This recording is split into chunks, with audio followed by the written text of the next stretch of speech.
You've probably noticed that tabletop terrain costs a lot of money. Looking at the prices of terrain in minis, newcomers to tabletop could easily end up believing they simply can't afford to get into the hobby. But, in the immortal words of Ron Swanson, people who buy things are suckers. In my opinion, good tabletop terrain should enhance the overall gaming experience. It should provide visual appeal, immersing players in the world they're exploring. It should offer practicality, allowing for strategic positioning and movement of miniatures. Also, versatility is key, so it can be used across different game scenarios. Here, I'm starting with the amount of flat ground I want, which will be divided roughly in half by a river. This fits a game I'll be playing. You can make the area as large or as small as you need it to be. I'm using shipping styrofoam for carving, with cardboard underneath so the terrain won't be brittle. I'll attach the styrofoam to the cardboard with tile adhesive just because I've got some around and I like the way it has enough substance to kind of build out these edges. The first headline is, tabletop terrain should enhance the overall gaming experience, so it needs to fulfill its purpose in the game on the most basic level. It needs to be at the right scale. It should probably have platforms at differing heights. It probably needs cover to hide behind. It needs solid obstacles and obstructions. So I'll be using bits of wood and tree bark for boulders and rock formations.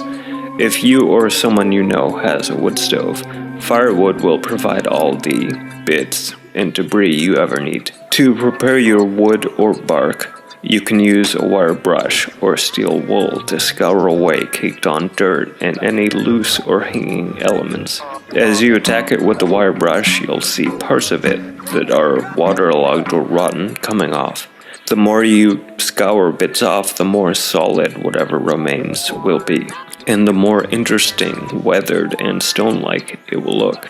For larger rock formations, I'm using pieces of wood I found which were mostly rotted away, which looked pretty cool once I had broken off the spongy parts and was left with the driftwood-esque hearts.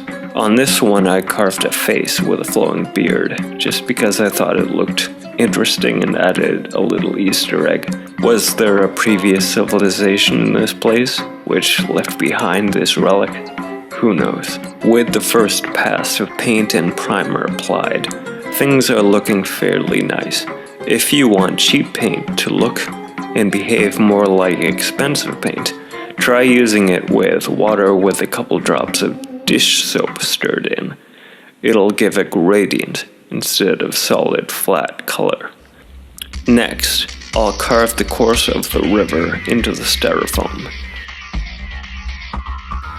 A hot knife makes this incredibly easy, but you can use a regular knife too if that's what you have. If you aren't using a hot knife, which will melt and smooth the styrofoam on its own, you might want to smooth the edges with sandpaper or a fingernail emery board.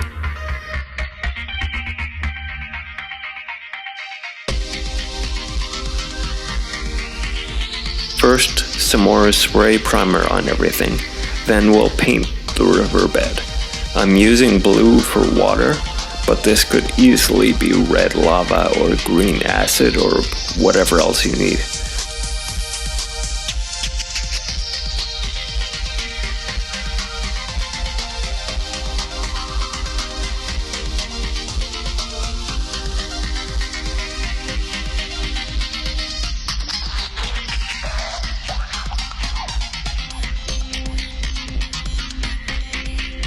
I thought I'd be clever here and fill the river with resin, but it ended up draining into the porous styrofoam, only leaving the surface shine behind.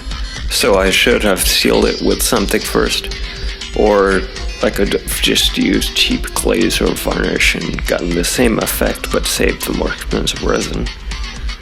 Oh well. There may be some trial and error involved with doing this, but that's part of the process. Failed experiments are just as informative as successful ones. For the ground itself, I want otherworldly sci-fi Badlands, so I'll experiment with different mixtures because I know I'm gonna need a fair amount of this stuff, so I don't want it to contain anything expensive like glaze or glue.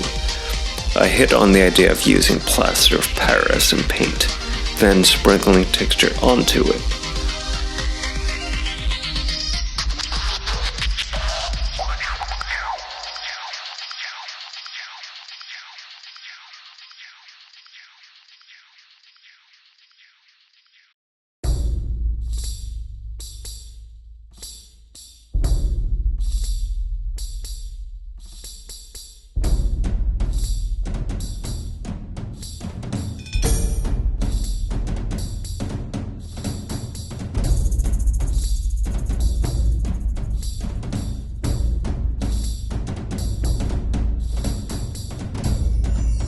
For tufts of grass, I'm cutting bristles from an old paintbrush and sticking them into the ground.